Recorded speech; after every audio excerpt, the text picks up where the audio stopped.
Buga Vandinho. Se inscreva. Bora pra aula então?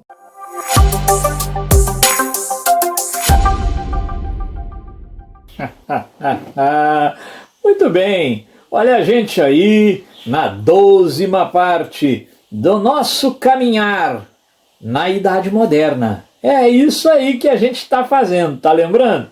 A gente está lá na Idade Moderna tentando desvendá-la.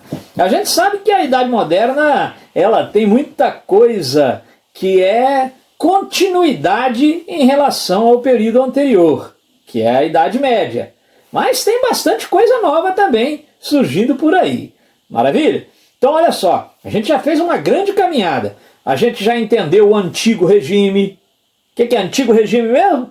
A soma de absolutismo com mercantilismo.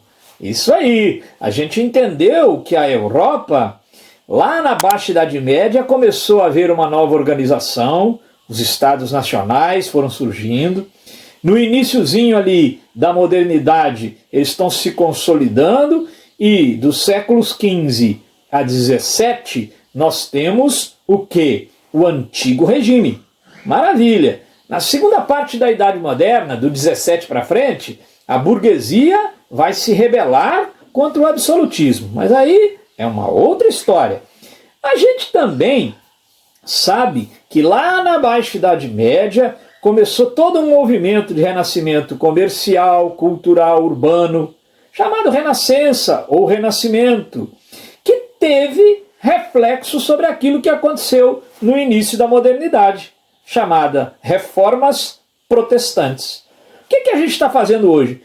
Meio que dando uma encerrada nesse ciclo de reforma protestante, falando da reforma católica. Agora, não morra, minha filha, eu preciso te alertar. Todo ano tem gente que erra isso.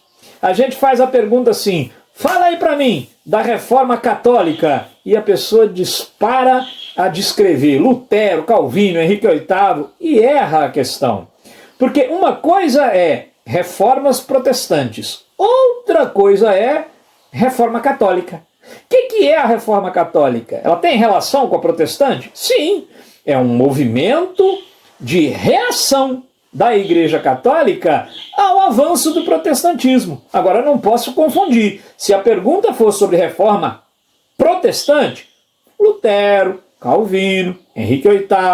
Mas se a pergunta for sobre reforma católica, beleza, é sobre a aula de hoje. Mas, Vandinho, eu estava fazendo bastante questão aí, pô, e eu não vi muito reforma católica aparecendo. Talvez você tenha visto com outro nome, Contra-Reforma. Ah, essa sim, Vandinho. Contra-Reforma eu vejo mais. Pois é, Contra-Reforma é mais utilizado, mas vai que aparece Reforma Católica, Vandinho não quer ver você passando aperto. Não é isso? Hein? Não morra, minha filha. Bora lá. Você acha que a igreja ia ver Lutero, Calvino, Henrique VIII fazendo aquela coisa toda e ela não ia reagir? Claro que reagiu. Porque afinal, olha só, a igreja perdeu o controle aí sobre diferentes áreas, não é? Vamos pensar, olha só, o Sacro Império Romano Germânico, atual Alemanha. Pois é, ficou com os luteranos. Pensa no caso da Inglaterra, perdeu a Inglaterra inteira, velho. Ficou com os anglicanos. Boa parte da França se tornou calvinista, boa parte da Holanda se tornou calvinista. Então, olha, a Igreja Católica está perdendo sua influência na Europa, caramba, e ela vai reagir. Agora, para fazer essa reação, ela traçou para si duas metas. Primeiro, temos que barrar o avanço do protestantismo? Sim. Mas temos também que correr atrás do prejuízo. Que expressão ruim, né? A gente tem que correr atrás do lucro, não do prejuízo. Mas olha, temos que barrar o avanço do protestantismo, stop, mas temos que também conquistar novos fiéis. Maravilha, porque é nesse contexto aí que a Europa estava fazendo as grandes navegações. Então a igreja pensou, opa, tem um novo mundo pintando no pedaço. É hora da gente embarcar nessas caravelas aí, hein? Celebrar logo uma primeira missa numa terra recém-descoberta, já começar a pensar, porque aqui na Europa deu ruim para nós, hein? Pois é, irei aí. Ainda falaremos das grandes navegações e da chegada dos europeus à América. Tá legal? Então vamos lá, você já tem o conceito, Contra-Reforma, é a reação da Igreja Católica ao avanço do protestantismo, objetivos, barrar o avanço do protestantismo e abocanhar novos fiéis. Onde que tudo isso foi pensado? Numa sequência de reuniões, longa sequência, durou 18 anos. Caraca, velho, isso é... Eita, 18 anos, mais do que tua idade. A igreja ficou lá discutindo, pensando, estratégias, reunindo-se periodicamente na cidade de Trento. Por isso chamou-se Concílio de Trento. Eu preciso, Vandim, saber todas as medidas tomadas pelo Concílio de Trento? Não. Nós vamos então ficar de olho nas principais, né? De olho aí no PISM, de olho no Enem, de olho no PAS, né? De olho na cultura geral. Vamos lá. Então, são estratégias que a Igreja Católica assumiu para si, para barrar o avanço do protestantismo e para tentar conquistar a simpatia de novos fiéis. Bora lá? Vamos ver se ela conseguiu fazer isso aí de fato, em que medida ela se deu bem, em que medida me parece que ela não se deu tão bem assim. Vamos lá? Eu e você? Olha a lousa digital interativa de LED, caramba! Olha lá! Primeiro, ela reafirmou vários dogmas católicos. Claro, Lutero questionou um monte de coisa. Você acha que a igreja foi, Lutero tem razão? Não, aí ela deixa de ser católica e vira luterana. Ela confirmou vários de seus dogmas. Por exemplo, Lutero achava que na celebração da Eucaristia, Jesus está presente de um modo simbólico no vinho e no pão. Então Lutero falava em consubstanciação. A igreja disse, não. Isto é o meu corpo, isto é o meu sangue. É a transubstanciação. Eu sei que isso aí é mais para teologia, e você não é teólogo nem quer ser, não é, filho? Às vezes até quer. Então, quer ser padre, procura o Vandim. Quer ser freira, procure o Vandim também. A gente orienta você com muito prazer e muito gosto. Tá legal? Hein? Ah, menino! Chamado de Deus. Pois é, então essas coisas da fé estavam aí presentes e a igreja bateu o martelo, reafirmou vários de seus dogmas. Outra medida tomada lá, reestruturou a formação do clero. Lembra que quando a gente teve uma aula falando quais eram as insatisfações em nome das quais a galera protestava, uma delas era o quê? A má formação moral e acadêmica do clero. A igreja criou os seminários. Agora não vai ser assim, eu quero ser padre. Não, tem um programa de formação para isso. Tá legal? Ela também parou com esse negócio de simonia, venda de relíquias e de cargos eclesiásticos, e venda de indulgências, ou seja, a venda do perdão. Isso eram dois pontos extremamente sensíveis, vamos dizer assim. Deixava a galera meio chateada, não é? Tá lá no cerne da reforma protestante. A igreja finalmente parou com isso. E ela fez aí também o quê? Confirmou o celibato clerical. Lutero queria que os padres pudessem se casar. Os pastores protestantes, em sua grande maioria, casam-se. Herança aí da reforma protestante. Mas aqui a Igreja Católica disse, não, nós estamos confirmando que para ser padre o sujeito tem que ser celibatário. Ele não pode se casar, ok? Index Librorum Prohibitorum.